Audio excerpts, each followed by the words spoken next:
Hello to my readers, the kaiju lovers, because this is going out to both my author YouTube and to the Monster Island Film Vault YouTube. My apologies for my lateness here. But if, I have an excuse. I was recording a bonus podcast episode that I hope to have out by about next Wednesday, and it's Christmas themed for the Monster Island Film Vault. I was recording that with Bex and Encyclo from the Redeemed Otaku podcast. So my apologies, for not getting this out a little bit, for not starting on time, because that recording was just so much fun. It took a little longer than expected. Hopefully, we'll get plenty of people jumping into the chat, as I'm hoping to make this into a Q&A while we're here tonight. So, let me start sharing out the live version of this. I'm Nathan Marchand, by the way, in case no one read the name tag. You do need to properly introduce myself while we're at this. So let me see. We'll do it live. Here I am getting on my phone, being incredibly rude, some might say. Let me see. Is there... Let me see. Come on. Where is it? Oh, there it is. That is the live version. I'm going to copy the link, send it out to a few places. Hopefully we'll get some more people in here. Start, piping in the chat if you want. Let me see. All right. Now I've got a couple of items on the agenda here. Hey, Edwin! Edwin, my biggest fan. Yeah, humbug, he says. Oh, we're going to have to agree to disagree there, Edwin. Okay. And hopefully I don't get yelled at, because this so-called, royalty-free Christmas lo-fi music I'm playing here, every time I've used it in any of the Bookvent videos, it gets copyright struck, and it's a tiny bit annoying in that regard. All right. Let me get this thrown out here a little bit more. Hopefully we'll get some more people in the chat. That does remind me I should share this in the Discord as well, just to be safe. Put that onto the Facebook. All right, but anyway, I've got a couple items of interest tonight. I will be doing, like I said, the Bookvent, the Bookvent opening. But I will also, so the Bookvent's more for the author channel, but I do have something that would be of interest to the kaiju lovers. I will be doing a Patreon unboxing here, because I got a package in the mail that will be of interest to the listeners of the Monster Island Film Vault. Oh, wrong thing. So I'll be doing a bit of that. I normally do save things like that for the worst website on the internet, aka TikTok, but decided that I'll do that on the air as well. And then hopefully if we get enough people showing up in the chat, I'm going to do a Q&A while I decorate my very Charlie Brown style tree here. I've had this thing for a while, since I moved into my apartment. And, like I said, it's a humble little tree, but I like it. So let me see. Oh, I think, is that a message from Edwin? I'm not sure, but right now I need to stay focused. All right, let's see. So we'll tag the everyone. All right, there we go. All right, so I've got all those things sent out. All right, so let's get started with the Bookvent opening. Oh, wait, I have a comment here from Edwin. Let's see. There's definitely going to be a Christmas tree-themed Common Writer form this month. Be prepared from Gav. Why am I not surprised? Not surprised by that one bit. Why wouldn't they do that? Print that sweet, sweet money, Toei.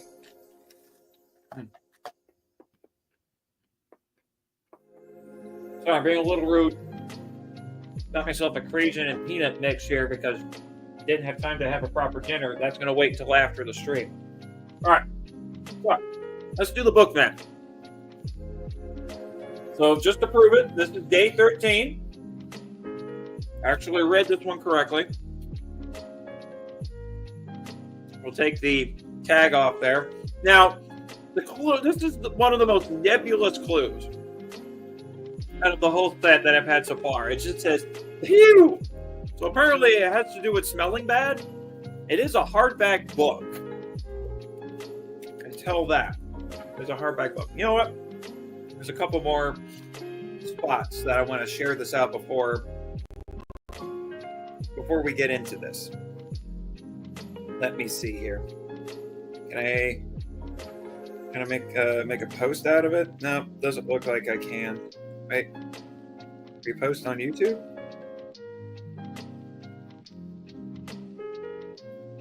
Do that. Yeah, I'm going to do that. And then I'm going to switch to the other account and try to share the other one. Does it say I'm live? Please tell me it says I'm live. Ah, darn it. I'm sorry. I'm holding off, but I just want to make sure as many people as possible know that this is going on and join in for the chat. Joyce Klaus. There's someone I haven't seen in a long, long while. Happy to see you there, Joyce. I need to make sure I go meet up with your son and such. Though, wait. I'm in my own chat. This is weird. This is a little weird. All right. There we go. It's all shared out. Okay. Yeah, and, before he leaves again for Christmas back to Papua New Guinea, or as I like to call it, Barrogan land. Yeah. And, yes, Merry Christmas to you as well, Joyce. All right. So, I'm guessing this has something to do with smelling bad. It's a hardback book, whatever it is, I can tell. But I am contractually obligated to actually make a guess. If any of you have guesses as to what this could be, a hardback book, kind of a nice standard size, like 8. I don't remember what size this would be, like 8 by 6, something like that. 5 by 8, whatever. Book, and the clue is phew. I mean, could it be smelling bad, or is it like relief?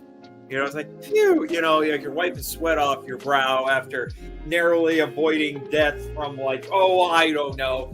Just to give a little preview of the next podcast episode, a Christmas themed shark or something. I don't know. I don't think it would be smelling bad. Maybe it's about death-defying stunts. We'll go with that because I'm not sure exactly how specific to get here. Let's see. What? What?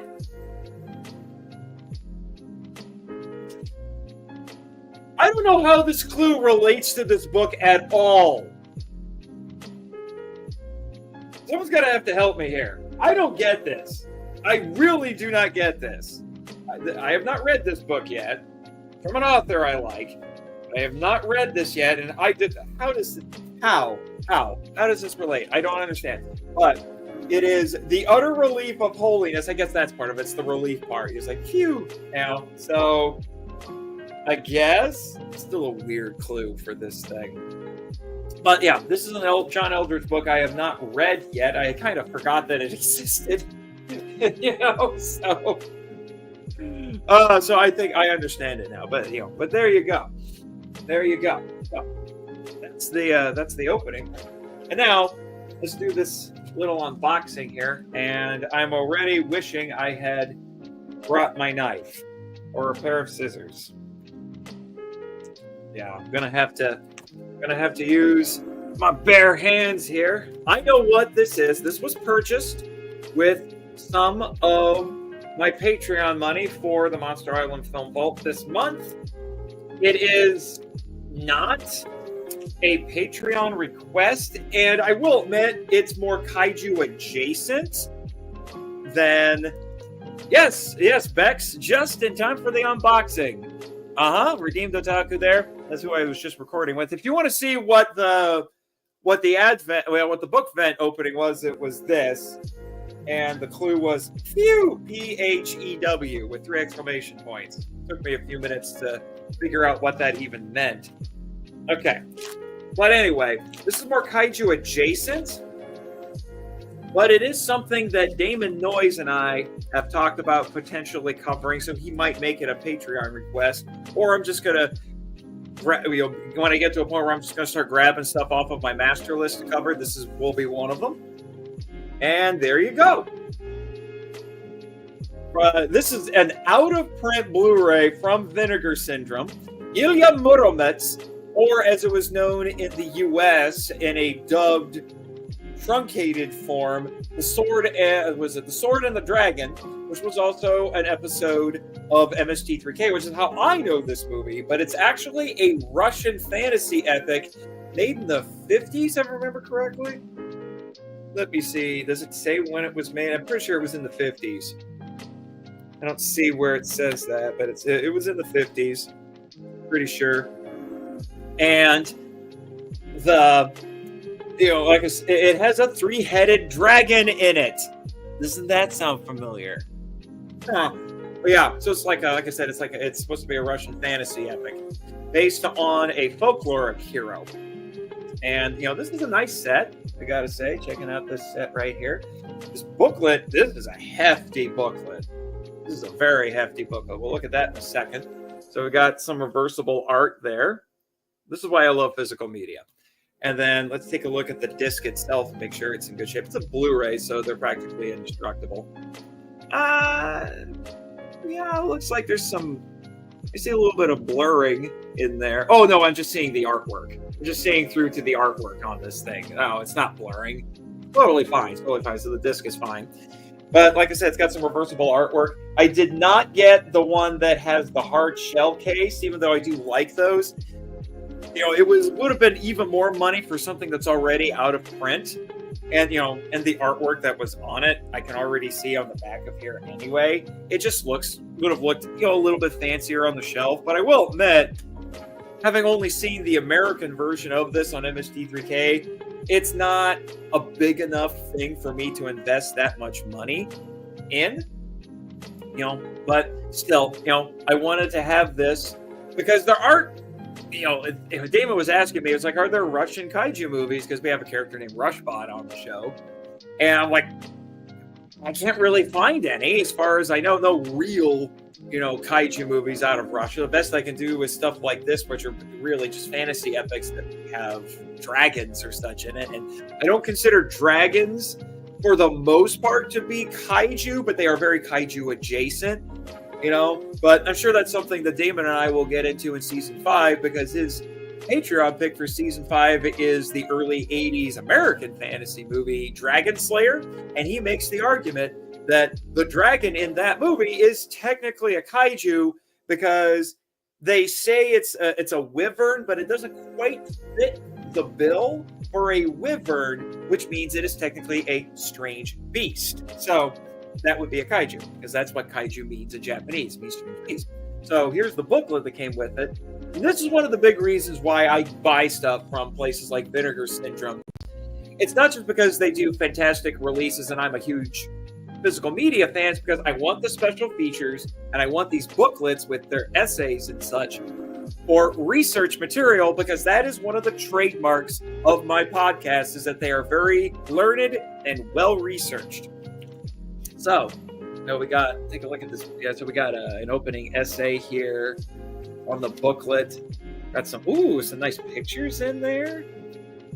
And what is this? Is that related to the movie? I'm not sure, but got some actual Russian scholarship here.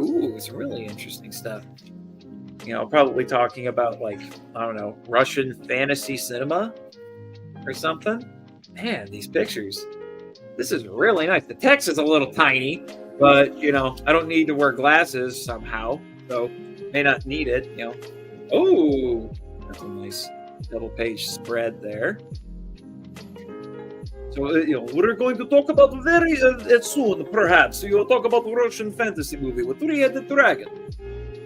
Yeah, I see, the making of The Sword and the Dragon right there. Might have to rewatch the MST3K episode. Yeah. I'd like to do. I've done a little bit of research on the original folklore that inspired this, for an article I wrote for Kaiju United. So this is in very good condition. I got it for a pretty decent price. I even managed to barter with not barter, but to negotiate with the seller on eBay to get knock a little bit of money off of this. So I'm glad I picked this up for posterity there for the future of the podcast. All right. Let me see. So we got a few more comments from Edwin. He says some good Russian superhero movies. Well, one good one, an Avengers ripoff. Yeah. And the Bex from Redeemed Otaku says that Avengers ripoff is awesome. I think it's called Guardians. I've seen a trailer for it. I have not sat down and watched it yet, but it does look wild. I would be curious to watch that just for fun. Although that is the kind of movie that I would consider adjacent enough. So if a patron wanted to sponsor that, I'd cover it. It's like I said, it's adjacent enough.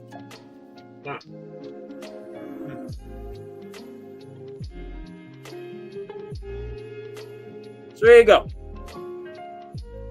Bookvent, some John Eldridge, Patreon MIFE unboxing, Ilya Muromets, Russian fantasy epic. All right, so now we come to the Q&A portion of the stream.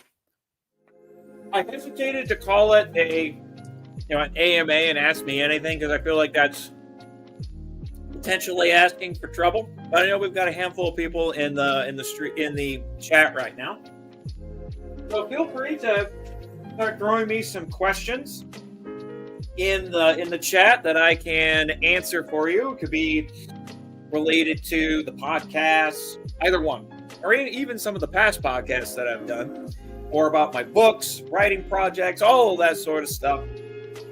Personal questions within reason. While I'm hanging, decorating the tree, my humble little tree that I've been putting off for a little bit too long, and you'll see some of my funny, nerdy decorations here. I've got a couple of these, putting down. It's like, I don't know what you would call those. I do actually have one gift under the tree. I don't know how well you'll be able to see it. Let me see if I can move the camera down right here.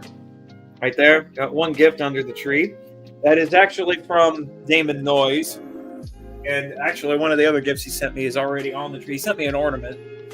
And I had kind of been wanting to buy this, but anytime I found it, at least online, it was expensive. But he sent me a Deadpool ornament to commemorate the fact that I voiced Deadpool for Scyther Inc. Productions. Never in my life would I have expected to voice, of all characters, Deadpool. But anyway, let's try to. This snowman, I'm telling you, the snowman's got issues. I think he's drunk. I'm just saying. We have to slip him to the back over here and prop him up next to the reindeer. There we go. So, I'm going to start getting some of my, already got the lights on, as you can see. I'm going to start getting out some of my, really nerdy decorations, put them up. Let's see. Got a question here. First question here. What is your favorite Christmas movie? From Vex. That's a difficult one. That's a difficult one because it would depend on if we're talking, like serious Christmas movie, guilty pleasure Christmas movie, funny Christmas movie. I kind of have categories, as weird as it sounds, when it comes to that. I would say legitimately, I should have anticipated that this kind of a question would get asked. They're going to have had props. By the way, kind of in my family, we have what we call yearly ornaments. So they get numbered of years. If something significant happens during that year, you get an ornament to commemorate it. So 2022, right here. Is it 2022? Yeah, it says 2022. It's like, is it really only 2022? No, it's got to be different than 2022. But this was to commemorate, me launching the podcast. This is the original logo. But anyway. But I would say, for sure, there's a couple of Christmas movies that I always make sure to watch every year because I genuinely love them. And one of them is A Christmas Carol, but specifically the one that stars Patrick Stewart, because I love Patrick Stewart for many, many reasons. Two of them being Professor X and Jean-Luc Picard especially. And, and he, his love for classical literature, Shakespeare. And he did a TV movie of A Christmas Carol with him as Scrooge that made sense at the time because he had been doing a one-man show on stage for A Christmas Carol. And, so I make sure to watch that every year. It's my favorite version of the adaptation, I should say, of A Christmas Carol. Is it the best adaptation? Not necessarily. But I always, like I said, I have, I really love that one for various reasons, not just Patrick Stewart. And I also try to make sure to watch I love the original Grinch, the animated special. My sister loves the Jim Carrey movie, which is why we did a kind of a very almost random, episode on it on the podcast a couple years ago. Just because I wanted to, she was asking to be on it and, to do it and, allowed her to be on the podcast when she's not playing my pseudo sister, Jessica Shaw, on the show. Because she's like, it's a monster movie. Yeah, you can make that argument. You can make that argument for sure. So I make sure to watch that. I also love A Christmas Story because of, one, it takes place in Indiana, even though it wasn't filmed in Indiana, it was filmed in Ohio.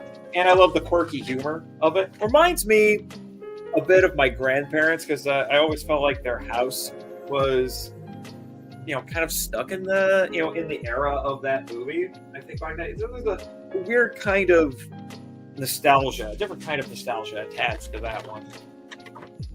And my favorite guilty pleasure Christmas movie, to the surprise of no one, is Jingle All the Way. I have to find the Doberman doll. No, the doll you got to. Yeah, because of course I did. So those are a few examples. Not by no means an exhaustive list. There are certain movies that Christmas movies I do try to watch every year. But those are some of the ones on my short list. And actually, speaking of nostalgia, this ornament right here is from a couple years ago. I know it's not the prettiest thing to look at because this is basically a dried out wilted rose with some other flowers. These are from my grandmother's funeral from a few years ago. Because ironically, she died on Halloween. It's a little freaky. And, the funeral was in November, so it was not too long before Christmas. My mother was kind enough to gather some of those flowers up from the funeral and preserve them in some Christmas ornaments. Okay. I'll go over and check the chat here real quick. Yeah, Snowman had too much eggnog for sure. Now, who do we have here? The Awesome Shark. Welcome, Awesome Shark. Merry Christmas to you as well. Yeah. Oh, from the Awesome Shark. I don't know what you're owing about, but anyway. And then, Joyce. We have Joyce here. My favorites are White Christmas. That's a good one. Elf. That's also a good one. Santa Claus Conquers the Martians. Yes. Yes. Especially the MST3K of that one. That is a classic. You have cover nipples. All right. All right. And then let me see what else. We have more from the Awesome Shark. I personally love the Jim Carrey Grinch. It was hilarious. Yeah, I know. My sister unironically loves it. I think it's a terrible adaptation of the Dr. Seuss book. The animated version's infinitely better in that regard. But I can't deny how incredibly entertaining it is. And my sister and I quote it all year. So it's a way to bond with my sister, that movie. Okay. It looks cool to me. I don't know what you're talking about, Awesome Shark, but yeah. What a neat idea. Again, I don't know what you're talking about because I didn't see these coming in real time. Some clarification would be good. All right, let me see. That's really thoughtful. Okay, I'm guessing it's probably reference some of the ornaments. All right, so So there you go. I'm going to hang up some more ornaments, throw some more questions into the chat for me to answer. Like I said, I'll show off some of the ornaments I've got here as well. The ones that I think are interesting or significant. This is an interesting one. This is a very interesting one. I actually have had to save this one because it fell into a little bit of disrepair. And you can tell where the repairs had to be made. But, you know, I like this thing too much. Not keep it around. This is a Chronicles of Narnia ornament that is Lucy going into the wardrobe. So you see, got the wardrobe on one side and then snowy Narnia on the other. So it looks Christmassy. I think this was made around the time that Disney made the first movie, which I still love those movies, by the way. Well, especially the first one. And the fun fact, this was actually given to me by an ex-girlfriend before I started dating her. And because of that, and because, you know, my love for Narnia transcends that girl, I decided to keep this around when most anything I got from ex-girlfriends I have parted with. But I like that one. And I'm not going to get into it in the stream necessarily, but don't get me started on the news that just came out about this Netflix Narnia reboot. I have opinions. Very strong opinions. Good Lord. All right. Let me get a couple more ornaments up, and then I'll check the chat again. We got some good ones in this bag over here. Got a couple of good ones. Let me see. Is this is that one of the ones that go together? I don't think so. But obviously, you know, I have to get some ornaments for my alma maters because I, you know, went to 2 different colleges for my degrees. You know, so here's Purdue Fort Wayne, and then I have a Taylor ornament for my undergrad as well. And, you know, I'm going to hang this one up because this one would be relevant to my podcast listeners, regardless of which podcast you listen to. And actually, I kind of got a little bit lucky with this one. And, you know, and then I actually ended up helping some friends and listeners and eventually co-hosts find their own, because this was released in a year where this was super popular for the most unfortunate of reasons, but you can now find it at Walmart's again pretty easily for what I've seen. It is a Green Ranger ornament. So Tommy Oliver, the late great Jason David Frank, they released this actually the year that he died, unfortunately, obviously not knowing that would be the case. And good grief, it was a pain trying to find one of those, but I managed to get lucky. Not only found one for myself, but a couple for some people that I knew, and I had to mail them out to them so they could make sure that they got them. So, you know, if you're one of those people and you're watching, feel free to, you know, give a shout out in the chat there. So there's that one. And again, if anyone is looking for them, they are back in stock at Walmart. You can find them again. So what is this one? Did I get this one out already? Yes, I did. All right. Okay. Let me get 1 or 2 more up before I check the chat again here. I don't remember, what is this one? Got several layers of protection. Say that. Oh! This was the one that I bought from last year. So last year, my friend Eric Anderson and I went to a nerd ministry conference, and then we took a couple of days and visited the Alamo. So this I bought actually at the Alamo gift shop. That was a little bit of a bucket list item because it's one of those key American landmarks I wanted to make sure that I saw. So yeah, that explains all the several layers of protection there, because that is a little bit fragile. Okay, so let me check the chat here again.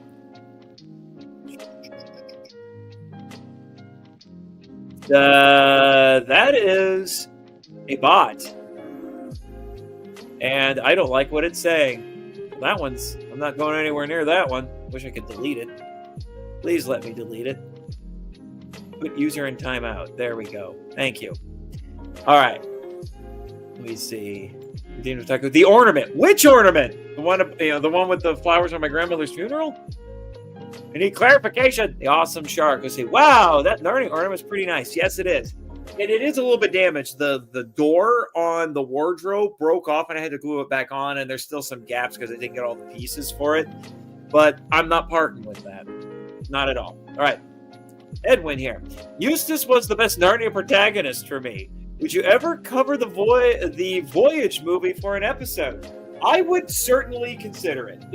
With Dragon Eustace, it definitely makes it kaiju adjacent, and he's actually a dragon in the movie a lot longer than he is in the original book. He's only the dragon for about one chapter in the book. There's a lot of things you can shuffle around in that movie, and I do have a little bit of umbrage with that. As if you want to call me a Narnia purist, you can.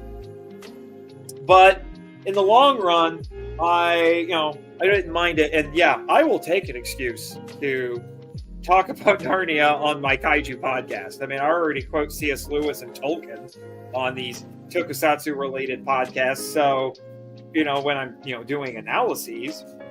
So yeah, definitely. Give me an excuse, man. Sponsor it, whatever you want. Heck, I'll even do the old BBC versions if you want. I could argue that they're tokusatsu. Okay. All right, let's see. Another comment here from Edwin. Keep the Netflix shipping away from my Narnia. Yes! Except shipping is not the issue that I think the Netflix version is going to face. Again, opinions. I'm gonna keep this a little more jolly at the moment. Man, the little string on this one is super long, but it's the 2020. It's the 2020 ornament. Oh, that's a year we would all love to forget. The what? Let's see. More comments from Edwin. The Aslan on the cast. Aslan on the podcast. That would be crazy. Yeah. Podcast. You mean podcast? All right. Let me see. From the Awesome Shark. What is your favorite fantasy movie? Ooh.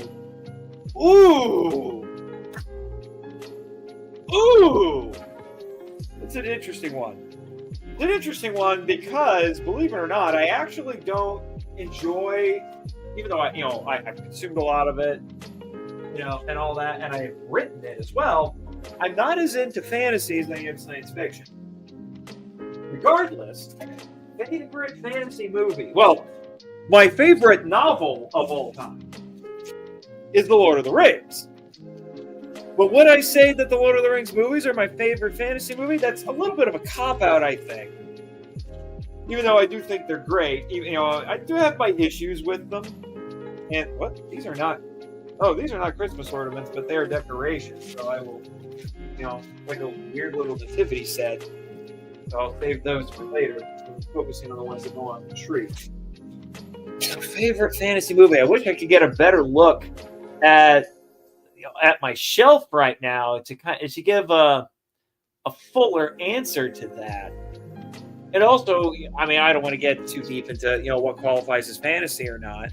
I would say the first Narnia movie from Disney, believe it or not, I would say is really fantastic. I do like that one a lot. And I do like the Lord of the Rings movies quite a bit. Even the qualms that I have, despite the qualms that I may have with them. Oh, man. Again, I'm just kind of looking over the shelf there just to see what I can see from over here. Oh. You know what? I'm going to sneak over there for a second. I'm going to turn the camera off. I won't turn the camera off. I'll just leave it on so you can see the tree. Give me a second here. Go look at my shelf. All right. I'm cheating, I know. Oh, wait. Oh, I think I've got a winner. I think I've got a winner already, and I'm embarrassed that I didn't think of this. Unfortunately, some people I know are going to be a little disappointed to hear me say this because they just don't understand the appeal, unfortunately. And believe it or not, it's not actually going to be tokusatsu related, even though I could cop out and say something like that. Ooh, Dragonheart. Dragonheart's pretty high up there too for me, I would say. I do like Dragonheart quite a bit. Oh, Clash of the Titans. That's another great one. And Dragon Slayer. That's pretty cool. I haven't seen Dragon Slayer in a while. Like I'm seeing more of these potential candidates now. Oh, but I was going to be honest. And don't hate me, certain people in the chat. The Princess Bride. There, I said it. Yeah, like I said, that's not a hot take for some people, but I know people very close to me who don't get it, and I don't understand why they don't get it. Still don't. And so that's what I would say.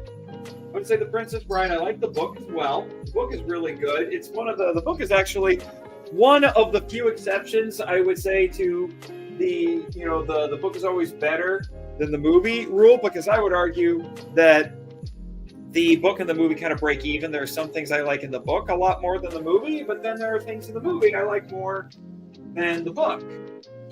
Namely the ending. The ending in the book is weird. Really weird. And I like the framing story better in the movie. Things like that. But I'd probably say that. There's some other ones that I would definitely consider. So, let's see what else we got. From the Awesome Shark again. The Lord of the Rings novel and movies are so epic. Same goes with The Hobbit. Yeah, but I don't like The Hobbit as much. The Hobbit movies as much. I love the book, but those Hobbit movies, just, what were they thinking? By the way, fun little ornament here. This is from 2021, when I graduated from my master's.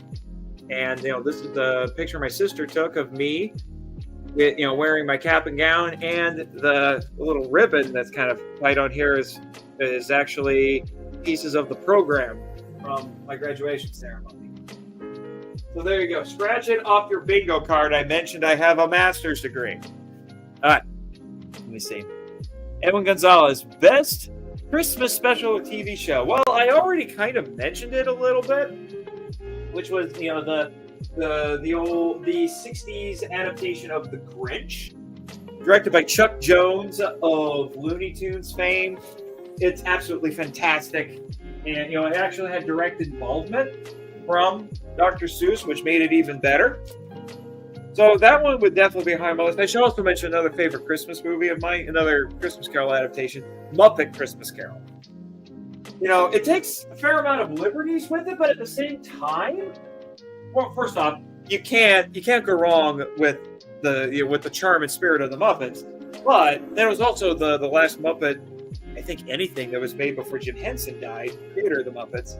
And also, the thing that's interesting and why I would say it's actually a better adaptation of the Dickens novel than people realize, because they actually have real narrative text from the novel in that, because Gonzo is playing Charles Dickens and he is directly quoting the book, which is actually a very nice touch. So I would definitely say, yeah, probably that. I grew up with a bunch of different ones. Mickey's Christmas Carol was another good one. I know a lot of Christmas Carol callbacks here. And there was the Garfield Christmas special. I remember liking. Oh, and obviously the quintessential classic Charlie Brown Christmas, which is to this day absolutely fantastic. I think it's aged like fine wine. But I think most of the Peanuts stuff remains incredibly timeless. For sure. What else? Is there anything else? These are more lights. And then I don't know. Got these like a bola, I think is what it's called. I'm not sure. I'll see if I can get that on. I don't know if I can or not. With the ornaments on, it might not be. And it's too big for this tree anyway. So I may not be putting that up this year. Let me see. The Awesome Shark. I love The Princess Bride. Some people will call it inconceivable. Yeah, it's inconceivable that people can... I mean, I could understand being maybe ambivalent toward it or something like that, but flat out hating it? That's the inconceivable part to me. What's in Rito's stocking? Oh, what's in Rito's stocking? It depends on who's leaving something in the stocking and how much they hate him or not. Probably. But more than likely, I mean, come on, it's Rito we're talking about here. He might be a bit of a doofus, but he is a supervillain. So definitely a very, very large piece of coal that may or may not explode when he opens that stocking. All right. So that's all the comments we have for now. So, like I said, toss some more questions in there. I'll start showing off some of these ornaments. So, as I mentioned, I showed off the one for Purdue Fort Wayne. Here's the one for Taylor University, where I got my undergraduate degree. What was that? Yeah, because this was considered one of the yearly ornaments at the Marchand house with my parents. So this one was for 2006. Let's see. Where's the other one? I have two that... No, actually, I just realized I don't have the one that this goes with, technically. I only got this one. Maybe I should get the one that goes with this. So I should really hang this one up. I already have, one of the superhero I play. Well, I also play Johnny Storm, but I don't have a Johnny Storm ornament yet. I don't even know if there is a Johnny Storm ornament or a Fantastic Four ornament, period. But I had to get one of my all-time, an ornament of one of my all-time favorite superheroes. Hopefully I can get this to stay together. This doesn't always want to stay on. It's better to go this way. Stay not better.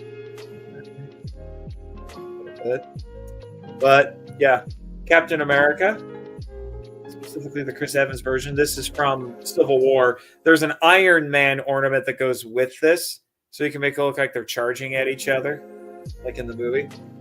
So, just to offset the zaniness of Deadpool a little bit, I'm gonna put the cap right there.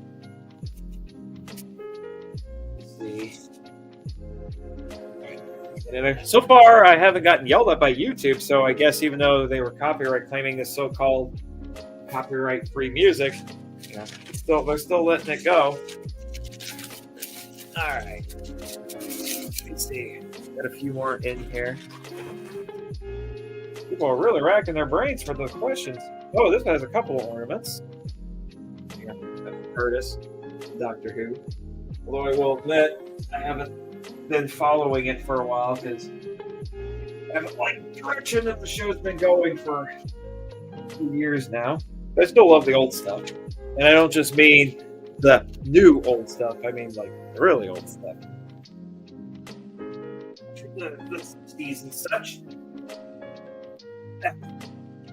When I get into something, I get really into it. And I will get as much of it, I will try to check out as much of it as I can. And I have seen at least a little bit from every, well, up until the more recently, from every, I've seen at least a little bit of all the classic ones. It's the way to put it. Anything here? No. Validate some of these bags a little bit. Let's see, what do we have in this one? We get this ornament out, and then is it two of them? Yeah, there's two of them. We get these out and onto the tree, and then I'll start taking some more questions. Yeah, my original Deadpool ornament. It's a semi-homemade ornament I bought at a local convention. So, I guess that one. The big Deadpool face will have to go right next to Deadpool there. And what we have here is another one of it's another one of those homemade ones. I have another one that's Star Trek, but here's one of my other favorite superheroes, Superman. I need to get a good, proper Superman ornament. Oh, geez, this is heavy enough that these kind of flimsy little branches just can't quite support it. Let me have another one up there. feeling a little bit of a gap there. Let me see.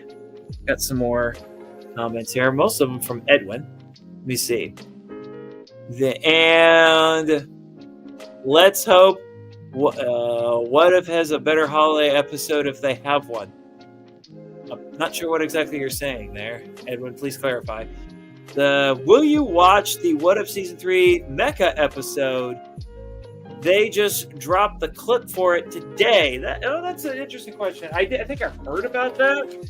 I haven't kept up with What If since Season 1. So I might check that one out. I would just need to either subscribe to Disney Plus again or find someone who had a subscription to Disney Plus to check it out, because that's really what's keeping me from watching any of that stuff. Is I no longer have a Disney Plus subscription. So, that's the thing with that one. Is there anything else in here? Does not look like it. So that's actually all of the, I guess, what you would call the nerdy ornaments. So I'll start putting on some other ones here, and then top it off with, the tree topper here. Yeah, I'll probably check out the Mecha episode for no other reason than sheer curiosity. Or I can just leave. No, I don't need to put that up as I have do I have a proper stocking? Where's my stocking? I guess I'll find it. Okay. But, before we get to the next batch of questions, let me shut this off. What I have here, if we finish off, these are homemade, handmade ornaments made by Grandma Marchand, my dad's mom. Some years ago, I think she gave a bunch of them, out to the kids and whatnot. There's a whole slew of them in here. Different, various designs. And, I have added them to my repertoire for Christmas ornaments as a tribute to my grandmother. They look really nice. I did have to get hooks for a lot of them so that I could hang them more easily. Some of them. So, let me get a few of them on the tree here before I take any more comments. A few of them on there. Let me see. What If Season 3? Edwin here again. For this season, last year's episode was a bad Die Hard one. Well, that is unfortunate. I guess they're doing Christmas episodes for What If every year. I'm not sure. But, yeah, Die Hard's a Christmas movie. And then I guess it was Batman Returns by that logic, so, I will... I've got a broad enough definition of Christmas movie. I'm willing to include those. I don't know how much more. I would argue Die Hard's more of a Christmas movie than Batman Returns is. For sure, because Christmas actually plays more of a role. I need to watch Die Hard again this year. It's been a while.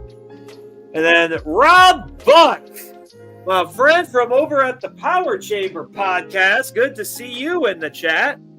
Yeah, hey. Very early Christmas, my friend. Yes. And, like I said, I've already done the Bookvent opening, and I did a Patreon unboxing for the Film Vault. That's where both of these came from. This was the Bookvent, this was the Patreon unboxing. Go check out the VOD to get more details on those. And I'm doing a Q&A while I decorate my tree. So put some questions into the chat, Rob, and we'll chat it up here a little bit. Just hanging out a little bit, being a little bit chilled.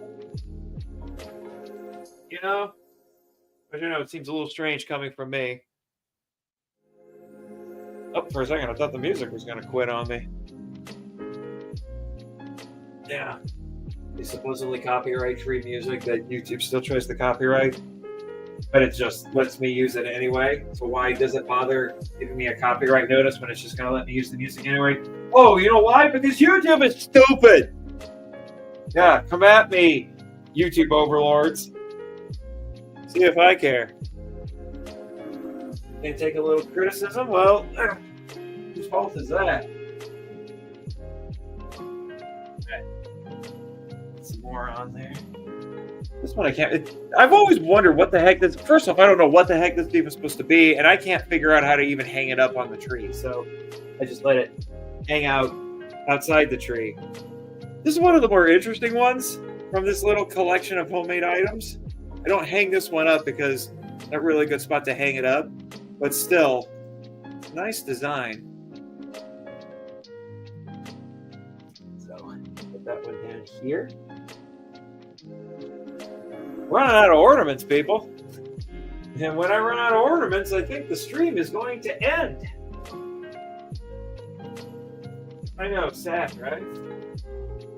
Get this box out of the way. Get better access to what's over here, to the branches over here. Keep those questions coming.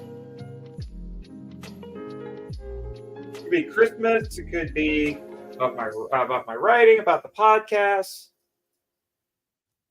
I can't promise that you will or won't get a rant master. Depending how you feel about that, I've already had to kind of avoid a rant master for about anything Narnia.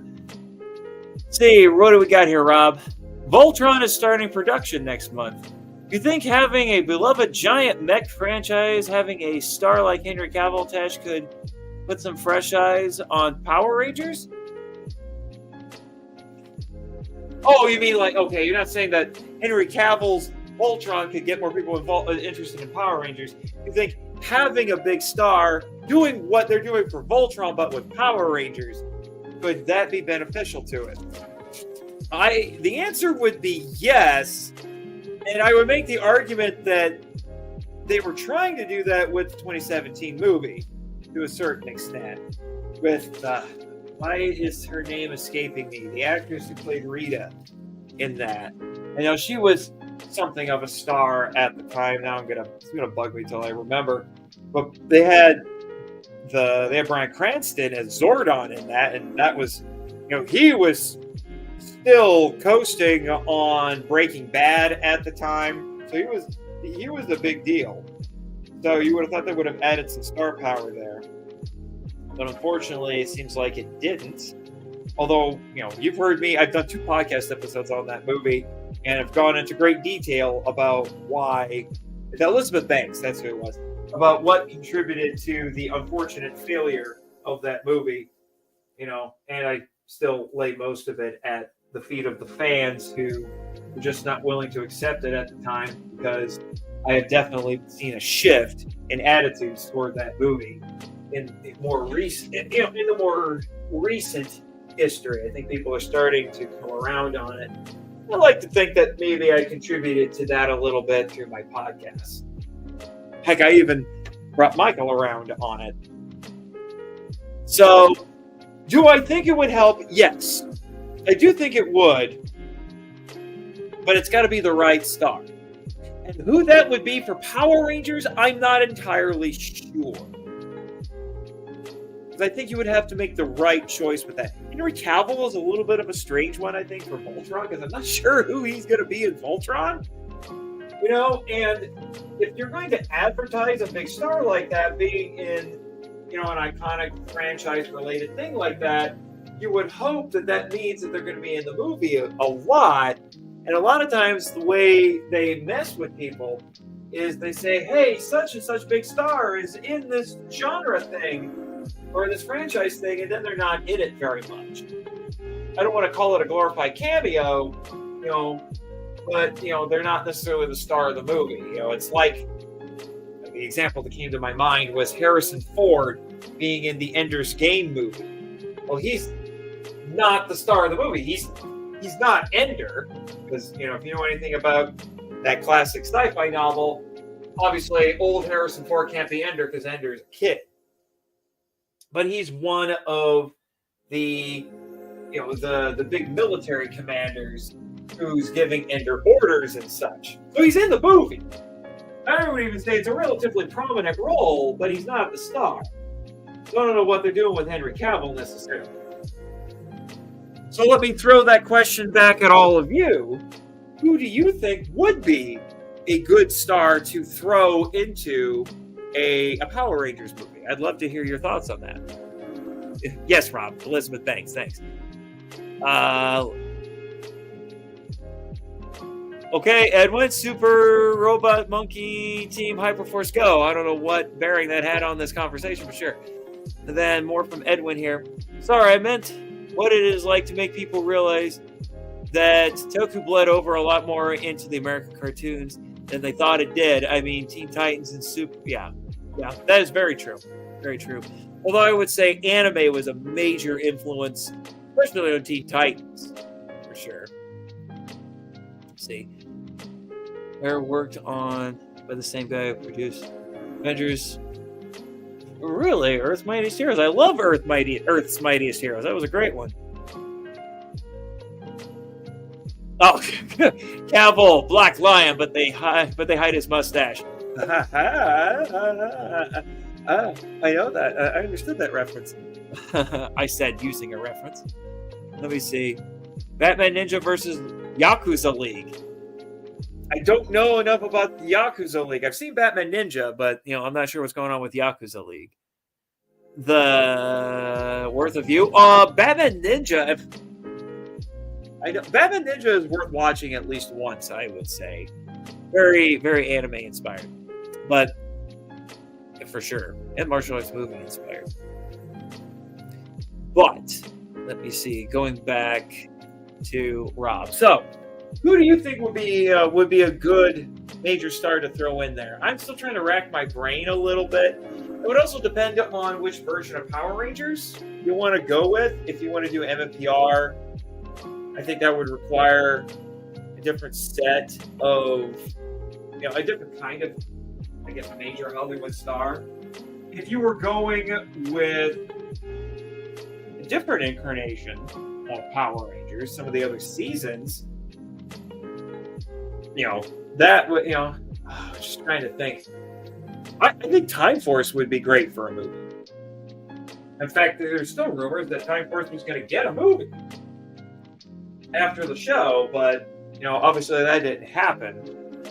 And for something like that, I'm trying to think. Who's a young... Actually, you know what I would love to see? This is big crazy talk here. You know what I would love to see?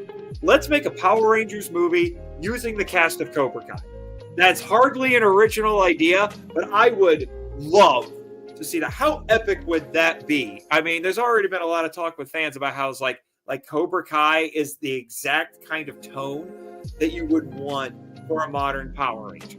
I think that would be absolutely perfect. Give all those kids, give them Ranger roles. It is just, or if not specifically the Mighty Morphin characters like them, fit them into the same archetype, and you've got and do a slightly different take on Mighty Morphin, and boom, you've got a show right there. And you could even, basically the whole cast. I think the whole cast would just, in one form or another, especially the kids, would work perfectly. And I'd love to see I'd love to see even some of the adult actors come back in that. So that's my suggestion. Give that to the Cobra Kai team, and I think you've got yourselves a major, major hit right there. Let me see. Rob Buck.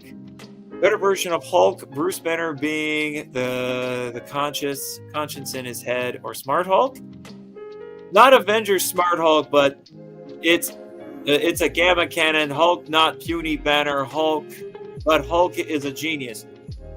So not Smart Hulk, or I think the official name for quote unquote Smart Hulk is Merged Hulk, at least last I knew anyway, because that's more like how Hulk was for a bit in the 80s and through a lot of the 90s, where it was basically Bruce Banner's mind in control of the Hulk's body, which is interesting.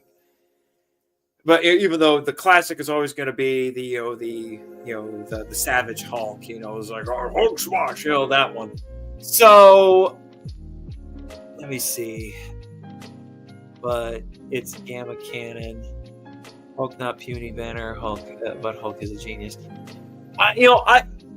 I'm willing to see a certain level of intelligence come from the Hulk, but I think it might be something to do as a bit of development.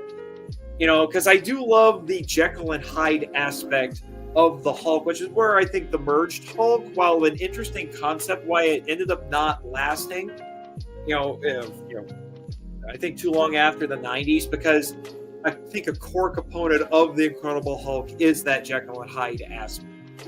Where the Hulk is like this, basically Bruce Banner's id, this part of himself that he keeps buried as much as possible. But allowing a certain level of intelligence to him, I think, is interesting. But, but Bruce Banner kind of acting as like a bit of a conscience, I think that would be really interesting. It's always been implied, unless it's the original Ultimates line, which got really weird with everything. The Hulk is still an extension of Bruce Banner, and if Bruce Banner is not willing to kill, then the Hulk isn't going to either. So, the Hulk should still, even though he's definitely a separate persona from Bruce Banner, he's still an extension of Bruce Banner. So I like the idea of Bruce being able to talk to the Hulk as opposed to just being a passenger, so to speak, in his own body, even though that carries a lot of really interesting ideas unto itself. But allowing for more interaction between the two personas, I do think would be really interesting, especially if you did the opposite, where when it's Bruce, you could have the Hulk trying to maybe yell in Banner's head the entire time, trying to get him to do something, to Hulk out, tempting him to Hulk out, or telling him to just punch any person that he sees in the face just because he made him a little bit angry, but like I said, a core component of the Hulk is that duality, that dynamic between these two very opposed, very different personas. Edwin, I do someone like David Marouz, who played Bruce in Gotham, and make him a Red Ranger. I can see that working. See some more from Edwin. They had the figures for a bit. Ranger Cobra Kai. I wish I had picked those up from the Lightning collection. I mean, Zolo was Blue Beetle. Yes, that is true. And the modern Blue Beetle, the Jaime Reyes Blue Beetle, is very Tokusatsu inspired. And in the comics, they made the Blue Beetle Kamen Rider like very recently. Yeah, just brought that up. Let's see, Jacob Bertrand would kill it as a Ranger. As a leader role is something would be something awesome. I've seen him as Hawk and some weird Disney Channel shows made by people smoking. I think you mean smoking drugs. What I'm getting at there. Edwin, you have seen a lot of things that clearly I either aged out of or just missed out on because, I didn't grow up with cable most of my life. Yeah. Let's see. Gray Hulk or Joe Fixit? Ooh. Aren't they this? I think. Haven't they been retconned as the same person? Or there been some other crazy developments with Hulk mythology that I'm unfamiliar with. The last I heard, I'm pretty sure Grey Hulk and Joe Fixit were the same, or at least close enough, similar enough. Joe Fixit is an interesting persona, I have to say, because he's so different. He's like a weird middle ground, kind of between the Hulk, who's a brute, and Banner, who is a scientific genius. Joe Fixit is like, a gangster type guy. So he's kind of somewhere in the middle. So I would probably say, given those two choices, I'd say Joe Fixit. Let's see, for more from Edwin. I named my Discord name after Hyde. I said Jekyll and Hyde. That's what I figured. Because, when you spell it that way, and me being, a classic lit guy, I'm going to pick up on stuff like that. See, Rob Buck. Very true. It's a big character trait I like. Hulk rarely kills during his rage. Yes. And from the bits of Hulk that bits of the original Ultimate Marvel Universe that I read, the Hulk didn't really kill people, but he did some really unsavory things and definitely wanted to kill people. But, the Avengers and all that kind of told him no. So, that didn't happen. But, I won't get into some of the weirdness that went on with Ultimate Hulk. little unsavory. I'll put it to you this way. Mark Millar, I believe it was him who originally wrote the Ultimates back in the day, back in the early 2000s. Got a little too Freudian for my taste with him. But then again, one of the reasons why, as much as I loved the original League of Extraordinary Gentlemen graphic novel, one of many reasons why I ended up hating the sequel, even though I loved the concept, which was, it was the League fighting the Martians during the War of the Worlds in the actual 1890s. That got mucked up really bad. One of them was because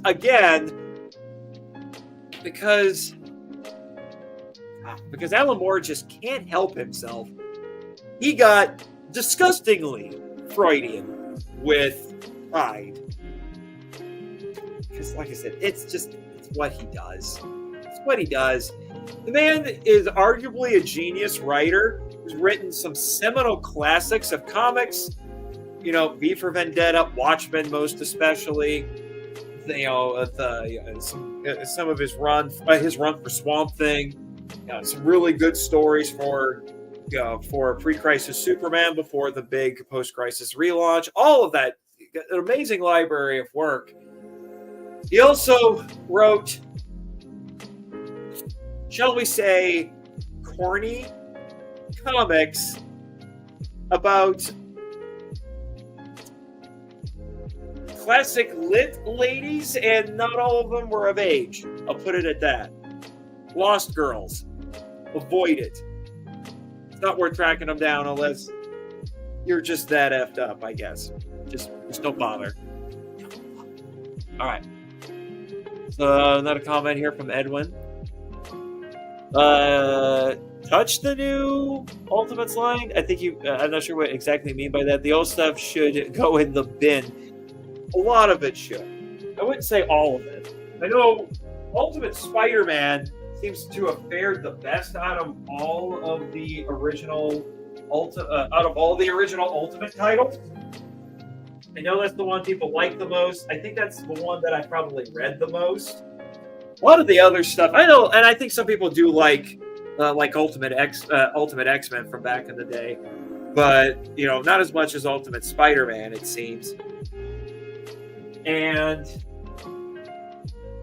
but a lot of the other stuff people don't talk about as much, and even Ultimate X-Men got really unsavory and weird after a while.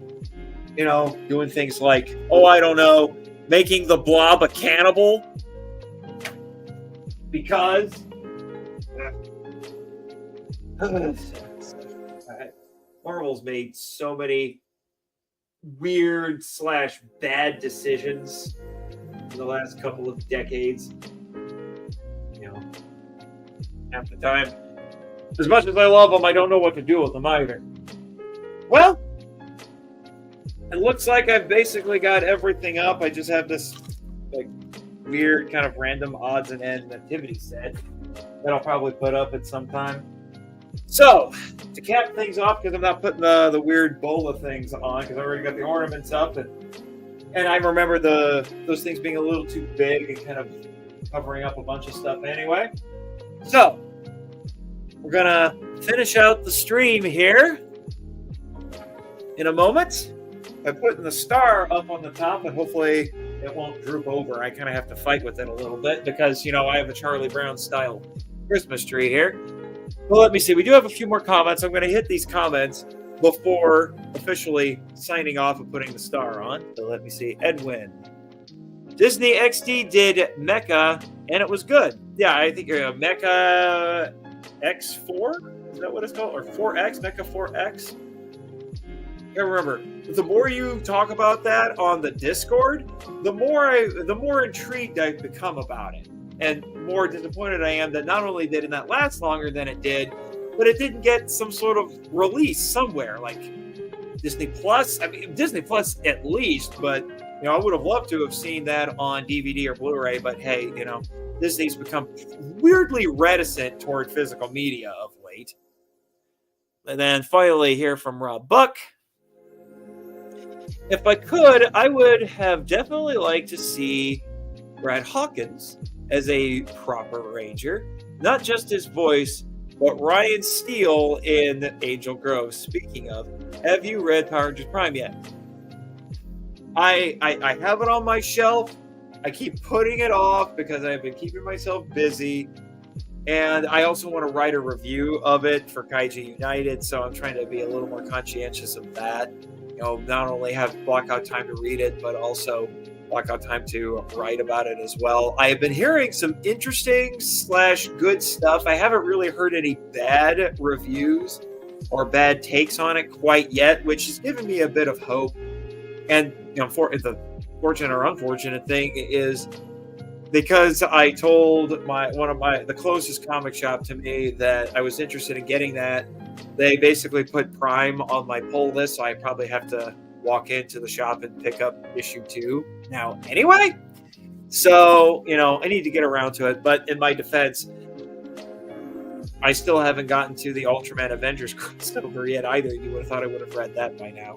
So, I've got 2 issues of that. Probably I think issue 3 is out by now. So I need to go take care of those and write reviews for them as well, because, trying to get as much of as much material out there as much as I can, as many bylines as I can. So start up on here, and it's trying to slide forward a little bit, and it's straight enough. Oh yeah, that's perfect. Right there. All right, so we got the star on, more or less done here, but I do have one more comment from Edwin that I'm gonna go over here, and then I think we'll be closing down the stream. Let me see. Mech X4. Okay, first ep is on YouTube. I should look that up. It's on. It is on Disney Plus. Okay, I didn't know if it was on Disney Plus or not. All right, that's good to know. I revisited, and my tradition of not looking up to what happened to the stars of live action shows I grew up with. Yeah. Well, it's good to know it's on Disney Plus. So, if I ever get a Disney Plus subscription again, I might actually have to check the show out and, see how I feel about it for some sort of podcast coverage, whether that's for MIFE or for Henshin Power V3, if it's got enough, if it has elements like that in it. I'm thinking probably be more of an MIFV thing at the moment. Well, it's been really fun talking with all of you, and I gotta squeeze in the shameless self-promotion here, because that's what I've been doing for all the Bookvent stuff. It's coming, even though I've talked about most of these already, but I do want to show them off. So I won't go into too much detail because of the stream here, but I'm going to show you a couple of important websites you definitely need to check out. One of which is my author website, nathanjsmarchand.com, right here. And a particular interest, my portfolio is one, but definitely come over here and check out my books. You can see all my books. I've got a wide variety: novels, serials, short story anthologies that I contribute to, or my own short story collection like this, Worlds of Nathan Marchand. I do need to add 1 or 2 more things on here, like Big Bug Cinema, collection of essays and contributors. Not on this list. I was a little surprised by that. But one thing that you definitely need to make sure you look into is A Time for Everything, which is an anthology of time travel short stories inspired by Ecclesiastes 3. Mine is called A Time to Dance because one of the things I do in my spare time is ballroom dance. So I was inspired by my time doing that. And it is on sale right now. Ben Avery, who put this together, has it on sale right now. You can get it in paperback, hardback, or digital. Still got time to get it in before Christmas for the book lover in your life. And then, check out the Monster Island Film Vault, the podcast seeking entertainment and enlightenment through Tokusatsu. Got a bonus episode coming out soon, and episode 100, our big seminal episode, will be out soon as well. Hoping to have that up before the end of the year. And then Henshin Power V3, where 3 friends have 3 minutes to talk about Tokusatsu. It's more of a Henshin Hero television show podcast. And our latest episode is over episodes 20 to 29 of Ultraman 1966. All right. Well, give me a second here to get back over to the stream. Check for any last second comments here. There we go. Happy holidays, you filthy animals. Yeah, exactly. Thank you for that. That's another Christmas movie I like a lot too, is Home Alone. And then Joyce says, catch you later. Sounds like the perfect way to sign off. So, Merry Christmas. I'll see you later.